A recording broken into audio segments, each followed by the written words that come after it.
In today's video, we're going to walk you through step by step how to get up and running with the golf cart diagnostic and tuning software.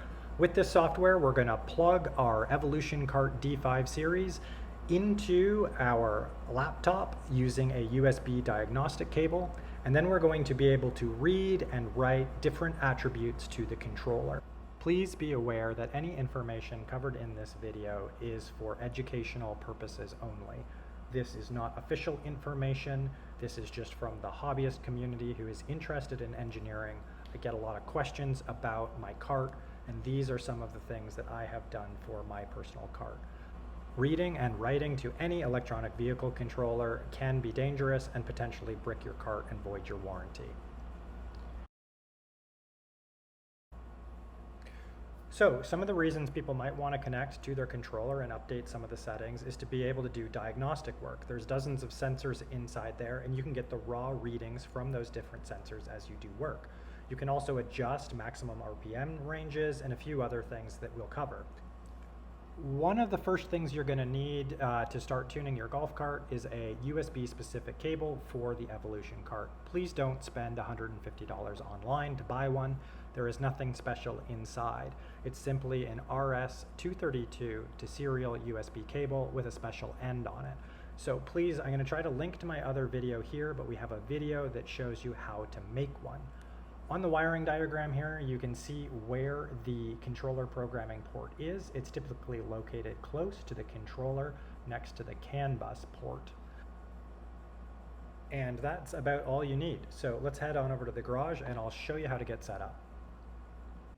Okay, once in the garage, let's go over a quick checklist of all the things that you're going to need. Obviously a 2022-ish and up, I'm not 100% sure on the years, Evolution Cart D5 is the cart we're working on today. You're going to need a PC-based laptop with the EV48-400-C software installed. That's the software that I'm using. You're going to have to hunt around the internet to try to find it. And then you're going to need a programming cable. And as we said before, check out the other video link we have on how to make yours yourself. We use a USB to RS-232 adapter from Waveshare. And in our video, we make this nice short little cable where you can use it with a USB extension cord to get it over to your cart. So if you haven't followed that, go watch this video to learn how to make this cable. For me, I ended up making a slightly longer cable. This is just a longer version of this. So I can plug this into my computer and run this over to the cart. So I'm going to use these two, but it's exactly the same as the one we made in the video, just a little bit more polished. If you want to make a longer one, I'll give you a link in the description to the braided cable covering, and you can make one of these, no problem. It's just a little bit longer. That's it.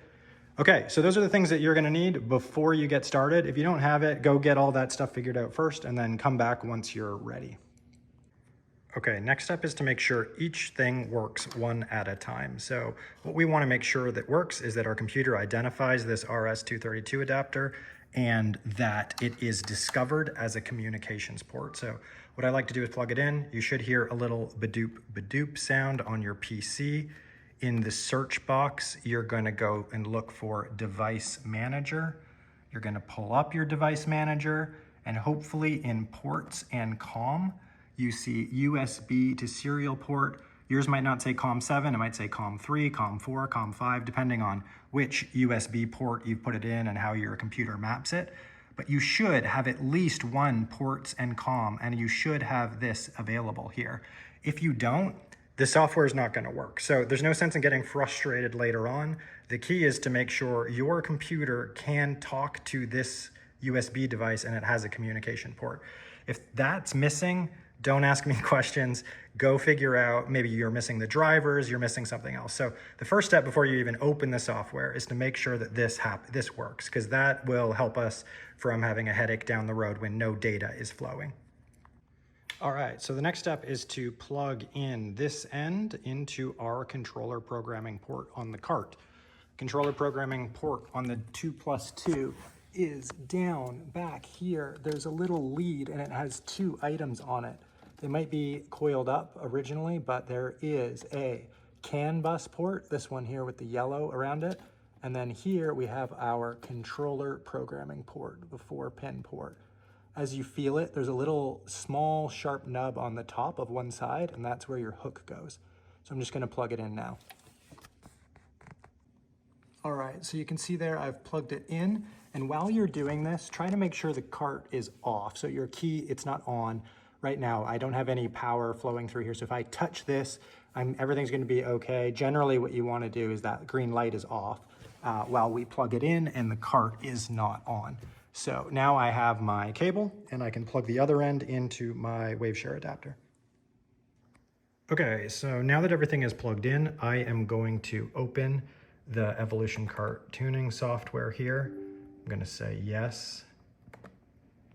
And the window should open. I like to do this after because I feel like it only checks once for the COM port here. And if you plug it in afterwards, you have to close the software and reopen it to do this.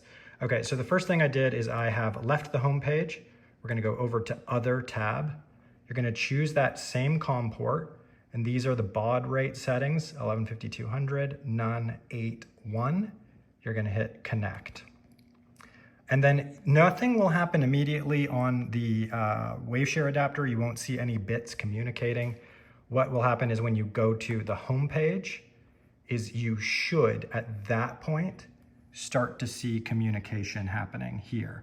What's happening right now is I forgot to turn my cart back on. So you can see it's sending out TXs like, hey, give me information, but we're not getting any RXs back, and all of the data is just zeros. So let's tap the cart to make sure the controller comes to life. When the controller comes to life, the green light comes on back there. And when we come back over to our software, we can see now we're getting live data, which is really good. We can also see on our adapter, we're getting TXs and RXs. So it's generally sending out requests for data and it's getting data back. So boop, boop, that's working well. If you notice on your adapter, you're getting TX lights, but no RX, it is possible that you mixed up your TX and RX lines when you built your adapter.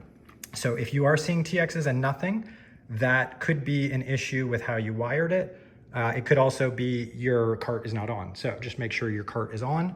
But once it's on and you're getting transmit and receive, you should be getting data here inside of your dashboard. And so that's a really good step. And now let's walk through each of these pieces before you touch or change anything. All right, so the first thing I did when I got mine up and running is you're gonna wanna take a picture of every screen of what your stock parameter settings are. So I've already changed a few things in mine, but before you change anything and you write anything, please record it and to either take a screenshot or to pull out your phone and take several pictures of each of the following screens. So you're gonna go into the calibration setting and you're going to take a picture of this screen. You're gonna go into your temperature, take a picture, go into the acceleration, take a picture. Each of these menus, I want you to go in and take a photo of so that if you change anything, you have a record later on after the read and write of what it was originally before anything was transferred. So save those on your phone or put them in a Google Drive. But good practice is to just first take a look at it. It does allow you to do a parameters export here and dump it and re-enter it. But just for simplicity's sakes of keeping track of things at a high level, just take some photos of it to get started with. Now, one of the things on the main page that's helpful is it just kind of displays the live attributes that are going on with the cart right now. So I can see the voltage, the bus voltage, the motor current, motor temperature versus the controller temperature, and the different RPM speeds, moving forward, moving back. These are all based on our high speed switch, low speed switch. So I can put it into reverse for a second for you. You'll see that comes up. I can change the high gear and the low gear switch. There you can see the green light come up and down. Accelerator switch is your pedal, so I can push on the pedal while it's in neutral, and you'll see that that switch lights up. So all of these are the live attributes. If there's any active fault codes going on, you'll see these triggers also instead of a 0 being a 1. So for right now, I don't have any active fault codes, so those are all good there. You have a motor parameter, vehicle parameter. This is really just giving you information. The firmware version that was on mine, I got high temperature aging firmware. Not sure what that means. Again, I'm not an expert in all of this stuff. I've just kind of been exploring it. So mine came with the 2024 firmware release. And I'm also not sure how you do a firmware update and if the dealers do that for us or not, but that is just another attribute that's inside here on mine. Okay. One other thing I wanted to bring up is it's worth checking on yours, but when I got mine, the motor temperature was 0. So the motor temperature was not being mapped in. And I thought that was a little strange. And when I went to the calibration panel, temperature regulation, I saw the type of motor temperature sensor was originally listed as uncheck. So this was saved as uncheck and it wasn't actually looking for anything. I switched it to be KTY84 and I hit set on that to send them. And after that, when I went back to my homepage, I could see we were getting a motor temperature. So there are some attributes that rely on motor temperature, like an overheat limit and other things like that. And I don't know if they just weren't getting a value before because that wasn't set. So I did set it. And if you guys are in here and you take a look at what yours is at, let me know in the comments below of if it was set or if it was unset. I don't know if the dealer unset it. I was worried that when I enabled it, I might get a lot of fault codes happening because say we're in California, it's a really hot day. I'm pushing the cart up a hill. I was worried that maybe it would trigger different limits. So inside here, when we go back to the calibration, temperature regulation, you can see controller over temperature and motor over temperature points where it's listing the degrees in Celsius. Now this is really quite hot, but we're all the way up to 145 is the current setting. So what I didn't know is if it wasn't able to get the motor temperature sensor because it was set to none, how would these over temperature power limits kick in? Maybe it didn't have the intelligence to do it. So I have turned it on and I've been driving it for 4 months now with it on, and I used KT84 and I am able to see it come in now on the homepage there. So that's just one thing to call out. You know, if you're looking at that sensor and it's at 0, that's how I was able to fix that specific sensor, the motor temperature sensor. So a few other interesting attributes that are inside of the controller is you can kind of see some of the different signals that are going on that we have mapped over here, but also the motor parameters, the vehicle parameters. It is keeping track of the odometer reading here, as well as the total vehicle runtime and hours. So if you were ever to buy a used Evolution cart and you were wanting to kind of look into, make sure, see how much it was used, you would be able to kind of get a good idea here of these two features between how many hours it's been on and how many kilometers, so the average speed that it's been driven, other things like that. Also, if you use the BBMS app, you can see how many battery cycles the battery's gone through. So if you ever are looking at buying a used Evolution cart, bringing along a cable and plugging it in, and maybe taking a look at some of these vehicle parameters might give you a better idea as into how hard or how the vehicle had been used. Okay, so if you had something weird go on with your cart and you want to look at the historical fault codes, you can go to this third tab here called Historical Fault Codes. You're going to come down here and you're going to hit refresh on the number and you're going to hit read all, and that will load all of the historic fault codes in and you can take a look at them. So for me, I had quite a few since I bought the cart of these severe overvoltage. And what's happening there is I have another YouTube video about it, but when the battery is fully charged and then I start to go down the hill, the regen is overcharging the battery, and then that will trigger a series of other fault codes because the BMS turns off and then it panics and everything the whole cart shuts down. So if you wanted to look at your historic fault codes, you could kind of go in here if you've missed them and see what's going on and some of the different information about each of those fault codes and maybe what's going on. So the historic fault code section is handy and available for that. Okay, so the part most of you have been waiting for is probably to figure out how do I change my vehicle limits. So inside this calibration tab is the main areas that you can read and write data. So most all settings have a minimum value and a maximum value that's defined by the controller and the controller software, the current value, what it's at, and then set value is what we can update so that we could add our own and then send that new value to the controller. There's a few of these tabs that I probably would not even touch. So we're going to skip the temperature regulation. So the accelerator, a lot of people come inside here and they say, hey, I want to make my cart go faster. I probably have to play with these accelerator values. I would generally leave these accelerator values alone. What they're really doing is this is mapping pedal position to a ramp of how much torque it wants to apply. You can go in here and change a whole bunch of things, but it's not going to make a material difference to the cart feeling more powerful or anything like that. So I would just leave this section alone for now too. So slope control, we're going to leave. Low side drive, we're going to leave. Motor parameters. We're going to talk about this one in a second, but where most people really typically want to start is in the standard gear mode. Inside of here, you'll see there's a high gear and a low gear, and that's that gear knob on our dash. When we turn it from high to low, what the vehicle limit settings are for maximum RPM in those settings. So for mine right now, you could see the current value is 46,500 and 23,250. And so those are revolutions per minute, or RPM of the engine. Now, RPM converted into kilometers per hour, or let's do miles per hour on this one, is about half and a little bit. So that's 10-ish miles, maybe 12-ish miles per hour. And this is about 22 to 23 miles per hour. Probably do 24, 25. So it's about half, and then the top two digits. What I'm going to do is anything up to 6,000. So what I may do, if I was going to do some off-roading and was driving on private property and I wanted to get about 34 miles per hour out of the cart, I would put in 6,000 there.